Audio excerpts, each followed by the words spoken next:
Welcome to my new video साथीहरू है। म चाहिँ अहिले भियतनामको मङ्की हिलमा आएको छु। यहाँ चाहिँ तपाईँको चाहिँ सबै यो भियतनामको सबभन्दा ठुलो लेडी बुद्धको स्ट्याचु छ अरे। अनि यहाँ बोनसाई ट्रीहरू पनि प्रशस्त बनाएर राखेको छ भनेको छु।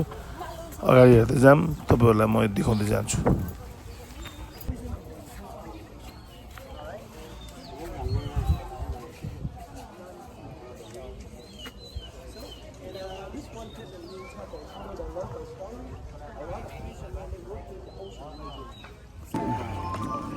साथीहरू हामी चाहिँ अहिले मङ्की माउन्टेनमा छौँ रे साथीहरू है। यहाँको नजारा तपाईँहरूलाई म यसो राम्रोसँग देखाइदिन्छु। अनि यो यो यो भियतनामको सबभन्दा अग्लो यो लेडी बुद्धको स्ट्याचु रहेछ। म पनि त्यो पनि तपाईँहरूलाई देखाउँछु है त। ल यो चाहिँ लेडी बुद्धको टेम्पल के भन्छ यसलाई स्ट्याचु हो। यसको तपाईँलाई अगाडिबाट पनि देखाउँछु। अनि यहाँ सिज दामी समुद्र यो लेडी बुद्धको स्ट्याचु हो साथीहरू। अनि लेडी बुद्ध भनेको छ। अनि त्यसपछि के अरे होइन Originally, she is not a girl she is boy. She's boy हाम्रो लेडी बुद्धलाई सिज बोय भन्दो रहेछ। बोनसाई ट्रीहरू यहाँ पनि अलिकति साथीहरू म अगाडिबाट पनि बबाले छ बोनसाई ट्रीको, त्यो पनि तपाईँहरूलाई देखाउँछु है। यहाँ बोनसाई ट्रीको अलिकति नजाराहरू झलक देखाउँछु म तपाईँहरूलाई। अगाडिबाट हेर म लेडी बुद्ध कस्तो दामी छ। यो बोनसाई ट्री चाहिँ यस्तो दामी छ कि यत्रो ठुल्ठुलो रुखलाई सानो छिटुक्क छिटुक्कलाई यो हामीले चाहिँ नेपालमा के भन्छ यसलाई समीको बोट हो कि। यो चाहिँ बोट भन्दा वृक्ष भन्छ यसलाई चाहिँ नेपालीमा। धेरै ठुलो रुख हुन्छ यो, तर यति सानो बनाएर अलरेडी बुट्टाला भएको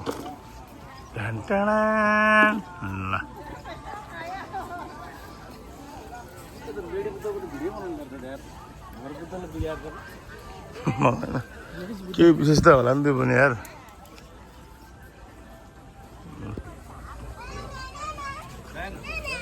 यो ठाउँलाई मङ्की टेम्पल के अरे मङ्की माउन्टेन भनेको चाहिँ यहाँ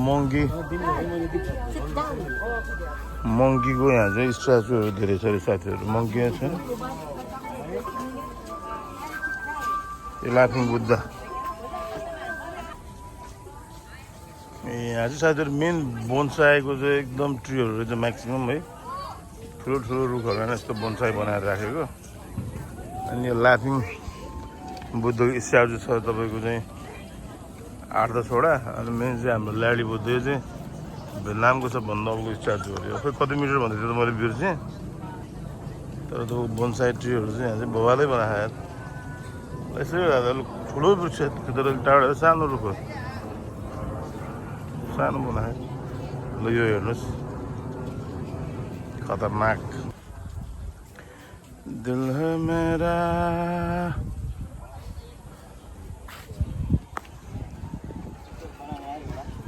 तपाईँ नाच्नु एउटा राम्रो गीत त्यो खोज्नु गीत राम्रो दाइ। अनि म लगाउँछु दाइ लाइभ के पुरै नाच्दै बनाउने गीत कि। अब कसैले चिन्यो भने खासै लाज पनि हुँदैन कि दाइ। लाज पचाउनु पऱ्यो नि त यार, जिन्दगीमा अगाडि बढ्नु छ भने त लाज पचाउन सिक्नु पऱ्यो होइन। कस्तो बाबाले रहेछ।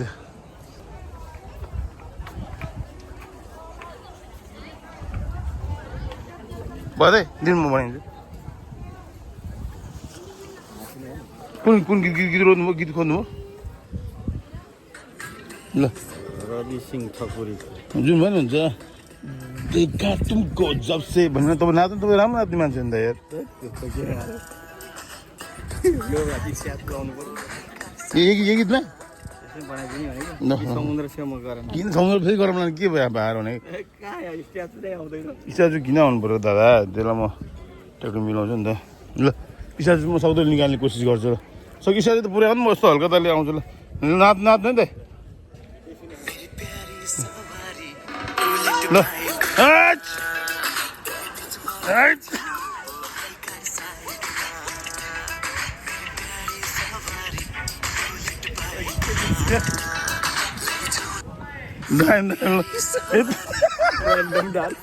बाबाले भने यति नाच्नु पाए त्यसले गर्छ नि त। किन यो त अर्ग्यानिक स्टेपहरू हो होइन, कतिलाई थाहै हुँदैन हो कि ल यहाँ पोस्ट गरिदियो ढिलो हुन्छ के हो ए त्यो राख न म अहिले त्यो बेला हटस्पट दिइहाल्छु नि त यस्तो काममा दिन्छु कि म बनाउँदैन बाबालाई यति दिनु भने सानो कुरो हो त यत्रो पब्लिकमा तपाईँले यस्तो राम्रो पर्फर्म गराउनु दिनु भने सानो कुरो हो नि दादा यहाँ तल होला ल साथीहरू अब चाहिँ हामी बस पार्कतिर जाँदैछौँ साथीहरू है आउनु गएको जाम तल रे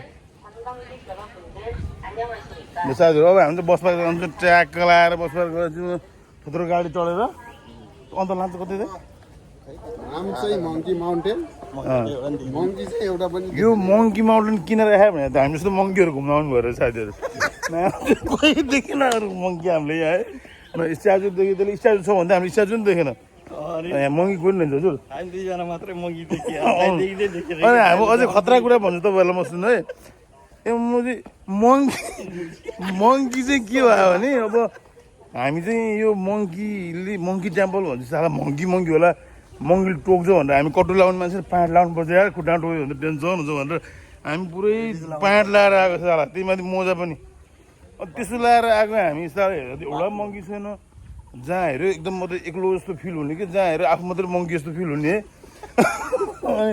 अनि पछि थाहा भयो कि नाम मात्रै हो यो भने गाईघाटमा गाई नभए जस्तै जुन गोरुको सिजन त्यो नाम तिखे भने जस्तै त्यो साथीहरू होइन बुझ्दैछु जिन्दगीमा अब धेरै कुरा भोग्दै पनि छु बुझ्दै पनि छु सिक्दै पनि छु बिर्सिँदै पनि छु फेरि मेरो विशेषता भने त्यही हो खाँदै लाउँदै हग्दै मुद्दै यस्तो त कतिसक्यो जिन्दगीमा ल साथीहरू म तपाईँलाई यस्तो अब समुद्रको बिच दामी देखाइदिन्छु म तपाईँलाई यहाँबाट पाउँदै समुद्रको बिचहरू साथीहरू यस्तो दामी छ ब्युटास्टिक फेन्टास्टिक ल्यान्टास्टिक भाग्ने चाहिँ सब बोल्थेँ मैले दामी छ ल यहाँ फोटो खिच्नु पर्दा एउटा दुई अन्त यो यस्तो दामी प्लेस छ ट्याक्कै यो यतिबाट मात्रै समुद्र देखिँदो रहेछ कि यता पनि जङ्गल छ यता पनि जङ्गल छ होइन अनि हाम्रो दादाको एउटा म यस्तो खतरा टिकटक बनाइदिन्छु यहाँ र एउटा भन्नु नि त एउटा गीत म गाउँछु नि तपाईँको बनाउनु कि किन बेकार नयाँ गीत सर्च गर्नु गाह्रो कि म भन्ने यहाँ गीत सरखानको गीत एउटा के थाहा तपाईँलाई त्यो कहाँ सरखान अमृतपुरी गएन त्यो के गीत कुन हो सरखानको गीतै मैले बिर्सेँ यार दाइ ल सूरज हुआ मथम चाँद जलने लगा आसमां है यूं बिछड़ने लगा साजना के भन्छ भन्ने यार मलाई क्या के अरे भन्नु सिकाउनु न खिचिरह क्या है मेरा पहला प्यार है साजना मैले गीत हानिरहेको छु त भैँसु हाल्नु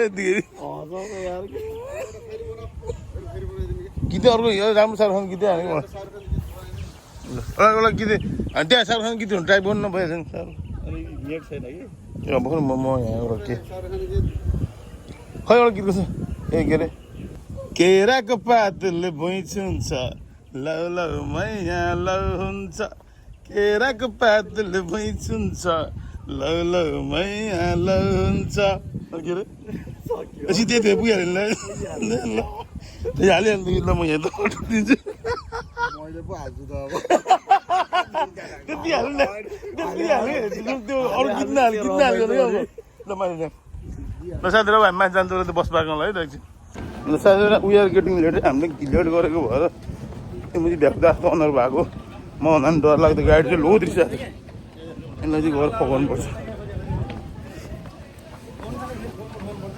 उठाउँदैन फोन